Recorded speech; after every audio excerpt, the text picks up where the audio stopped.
रिश्तों की door Hindi novel part 17।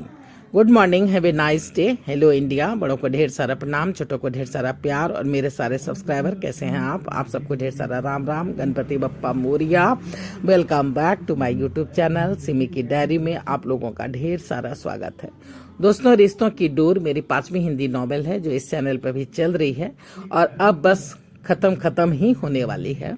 तो इसका 16 एपिसोड तो मैं अब तक आप लोगों के समक्ष रख चुकी हूँ। आज इसके 17 एपिसोड में मैं आप लोगों का तहे दिल से स्वागत करती हूँ। दोस्तों, रिश्तों की डोर एक मोटिवेशनल कहानी है, एक सामाजिक कहानी है, एक पारिवारिक कहानी है, उलझते सुलझते धागों की कहानी है, रिश्तों की कहानी है। तो देखिए आप लोगों को कैसा लगता है। अब तक आप लोगों ने रिश्तों की डोर में देखा कि डॉक्टर गौतम और डॉक्टर सुरभि एक ही हॉस्पिटल में काम करते हैं। डॉक्टर गौतम डॉक्टर सुरभि को अपनी मां की तरह समझता है और डॉक्टर सुरभि भी डॉक्टर गौतम को अपना बेटा समझने लगती है।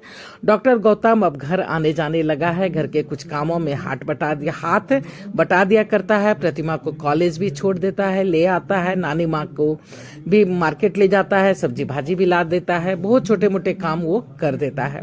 तो इस तरह से डॉक्टर सुरभि और डॉक्टर गौतम के बीच में जो है सो एक रिश्ता सा बन गया है और डॉक्टर गौतम प्रतिमा से राखी बंधवाने के लिए भी आ जाता है। राखी बंधवाने के बाद कुछ दिन के बाद डॉक्टर गौतम जो है सो डॉक्टर सुरभि से इजाजत लेता है कि मैडम मुझे 2-3 दिन की छुट्टी चाहिए।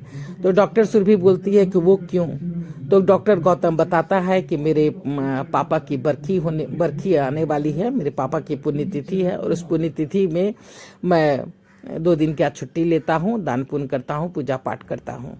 तो डॉक्टर गौतम छुट्टी लेकर के लक्ष्मी नगर चले जाते हैं अपने उसी घर में जो कि उसके पापा के दोस्त ने अन्य सभी दोस्तों को पैसा दे करके ले लिया था और वहीं लॉन में डॉक्टर गौतम को पूजा पाठ करने की इजाजत दे रखी थी। इत्तेफाक था यह संजोग कि उधर सुरभि भरतपुर से वापस आ रही थी कि रास्ता बंद होने के कारण उसे भी लक्ष्मी नगर होकर आना पड़ा था जहाँ की गौतम पूजा करवा रहा था। सुरभि अचानक वहां आके रुक गई थी। ड्राइवर रुको जी, वो अंदर बढ़ती गई। यही तो वो हॉस्पिटल है जहां सोमू का जन्म हुआ था। उसे याद था वो घर पे सभी से काफी नाराज भी थी अपने एडमिशन को लेकर। चूंकि पूरा वक्त था इसलिए शैलेश उसे 1 साल ड्रॉप करने की सलाह दे रहा था। वो नहीं मान रही थी, खूब रोई हुई थी, इसलिए शैलेश उसे लेकर के फार्म हाउस चला गया था। रास्ता बंद होने के कारण लौटते वक्त उसे लक्ष्मी नगर होकर नैनीताल जाना पड़ा था। वहीं इसी रास्ते पे उसे अचानक दर्द हो उठा था, जबकि उसके टाइम में भी 12 दिन की देर थी। मजबूरन शैलेश को उसे इसी हॉस्पिटल में एडमिट करना पड़ा था। यहीं उसने सोमू को जन्म दिया था। यहाँ क्या हो रहा है वॉचमैन जी? पूजा हो रहा है। यहाँ तो पहले हॉस्पिटल हुआ करता था। हाँ, डॉक्टर सपन कुमार का। ये घर भी तो उन्हीं का था, पर अब ना ही सपन कुमार हैं इस दुनिया में और ना ही ये घर अब उनका है। क्यों? क्योंकि उन्हें अपने बेटे को पढ़ाने के लिए कर्ज लेना पड़ा था, जो कि उनके बेटे ने गिरवी पड़े इस घर को बेच के पूरा किया है। वहाँ पूजा हो रहा है। हाँ, डॉक्टर सपन कुमार का बेटा वहाँ पूजा करवा रहे हैं। वो हर साल यहाँ आते हैं, कर्म के दिन बाहर मंदिर मस्जिद में दान पुण्य करते हैं और दूसरे दिन यहाँ पूजा पाठ करवा करके चले जाते हैं। अच्छा, कहीं उसका नाम डॉक्टर गौतम तो नहीं? जी हाँ, वही तो है। तभी गौतम की नजर भी उस डॉक्टर सुरभि पे पड़ गई थी। अरे मैडम, आप यहाँ? हाँ, उधर पर्वता के पास रास्ता बंद हो गया था, इसलिए इधर से ही आना पड़ा। पीछे से टीम लोग भी आ रही है। अच्छा, आइए प्रसाद खा लीजिए, फिर खाना खाकर साथ चलेंगे। बहुत बुरा लगा तुम्हारे पापा के बारे में जान के, पर आपको तो पता ही था कि मेरे पापा नहीं हैं। हाँ, पर ये नहीं पता था कि तुम डॉक्टर सपन कुमार के बेटे हो। आप उन्हें जानती थी? हाँ, मैं उन्हें जानती थी। फिर सुरभि ने अपनी सारी बातें जो है सो गौतम को बतला दी। यानी तुम्हारी मम्मी ने तुम्हें और मैंने अपने बेटे को उसी दिन एक ही वक्त एक ही कमरे में जन्म दिया था। तभी हॉस्पिटल के 2 डॉक्टर और स्टाफ की गाड़ियां भी आ गई थी। सबों ने प्रसाद खाया और सभी आगे बढ़ गए। सुरभि बोली कि तुम पीछे से आओ, पर गौतम को तो जैसे काठ मार गया था। इसका मतलब मैं इनका बेटा हूँ और इनका बेटा पापा का बेटा है, पर इतनी बड़ी गलती हुई तो हुई कैसे? पता लगाना होगा, पर कैसे लगाऊं? कोई चश्मदीद गवाह भी तो नहीं। इतनी बड़ी भूल और सभी अभी तक अनभिज्ञ हैं। मैं यहाँ तक कि मैडम भी और मेरे मम्मी पापा तो अनभिज्ञता में ही इस दुनिया से भी चले गए। हे भगवान, मैं क्या करूं, कैसे पता लगाऊं? प्रसाद वितरण और सबों को खाना खिलाने में शाम हो गया था। वापसी में मार्था और गौतम पीछे बैठे थे। शंकर ड्राइवर के साथ आगे बैठा था। गौतम गहरी सोच में था कि मार्था ने ही पूछ लिया था, क्या बात है बेटा, बड़ा गुमसुम है। हाँ वो आंटी, मेरे जन्म का कोई चश्मदीद गवाह है क्या? चश्मदीद गवाह? क्यों? मैं भी तो थी वहां, क्या बात है? आंटी, उस दिन उस कमरे में और भी एक मैडम ने किसी बच्चे को जन्म दिया था, क्या ये सच है? मार्था अंदर तक कांप गई। हाँ, पर इससे तुम्हें क्या आप उनके बारे में कुछ जानती हैं? हाँ, वो लेडीज डॉक्टर की पढ़ाई कर रही थी, किसी अमीर आदमी की पत्नी थी, वहीं कहीं अपने फार्म हाउस से वापस लौट रही थी, शायद नैनीताल जा रही थी कि रास्ते में उसे दर्द उठा और मजबूरन उसे हॉस्पिटल में लाना पड़ा था। शादी के 15 साल बाद डॉक्टर सपन कुमार की पत्नी मां बनने वाली थी। डॉक्टर साहब काफी परेशान थे, नर्वस भी हो रहे थे, ऊपर से दिन भी बेहद खराब था, आंधी तूफान वर्षा। ऐसे में एक इमरजेंसी के आ जाने से हम सब स्टाफ के साथ साथ डॉक्टर साहब भी नर्वस हो गए थे। चूंकि हॉस्पिटल वो अकेले चलाते थे, कोई दूसरा डॉक्टर नहीं था, इसलिए इमरजेंसी के लिए उन्होंने ओटी में ही एक नहीं बल्कि 2 बेड लगवा रखे थे। उस दिन उस लेडीज को भी वहीं रखा गया था। डॉक्टर साहब उस लेडीज को और मेरी मम्मी मदर रेडिया, तुम्हारी मम्मी को अटेंड कर रही थी। जूही बच्चों को साफ सुथरा करने की सारी तैयारी में जुटी थी। 2-4 स्टाफ थे जो सभी मदद कर रहे थे। मैं दोनों बेड के बीच में खड़ी थी कि तभी तुम्हारा और उनके बेटे का जन्म हुआ था। मैं जूली को बुलाती इसके पहले ही डॉक्टर ने उस बच्चे को भी मुझे सौंप दिया था। मैं दोनों को अपने दोनों बाहों में लेकर के जूली के पास चली गई थी। मॉम और डॉक्टर साहब दोनों साफ सुथरे होने चले गए थे। दोनों लेडीज भी बेहोश थी। डॉक्टर भी बाहर चले गए थे। साफ सुथरे होके जब तक आए तब तक दोनों बच्चे भी साफ हो गए थे। हम सब स्टाफ काफी खुश थे क्योंकि डॉक्टर साहब 15 साल के बाद बाप बने थे।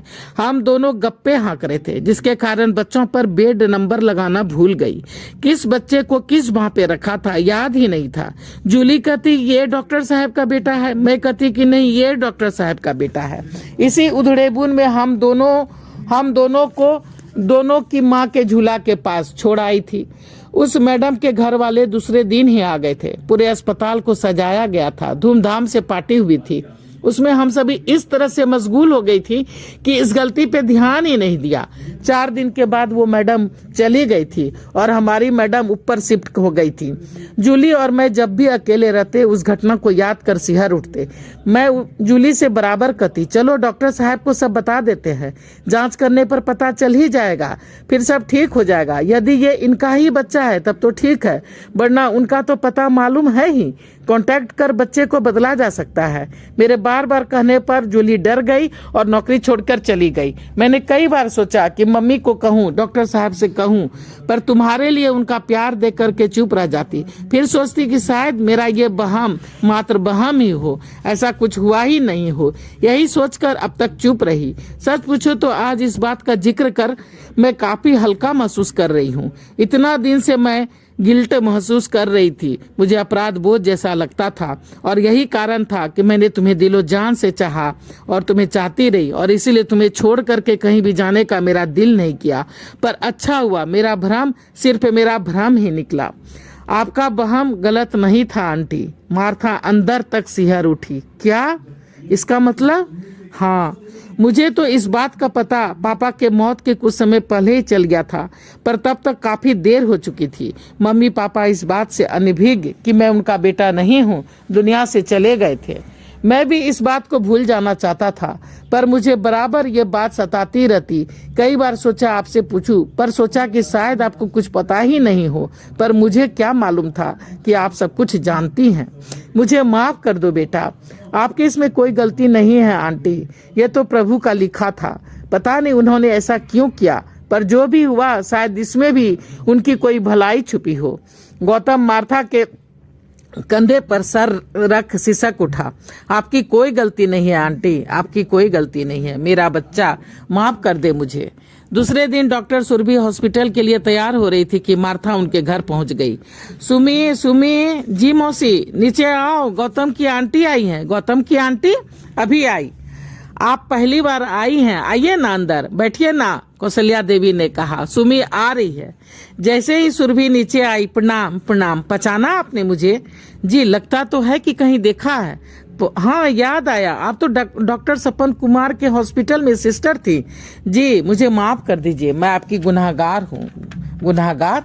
क्या मतलब? बदले में मार्था ने पूरी कहानी सुना दी। सुरभि अवाक सोफे पे धम से बैठ गई, फिर मार्था को गले लगाकर सिसक पड़ी। मैं आपकी शुक्रगुजार हूँ, आप हमारी गुनहगार नहीं हैं। जी, शुक्रगुजार किस बात की?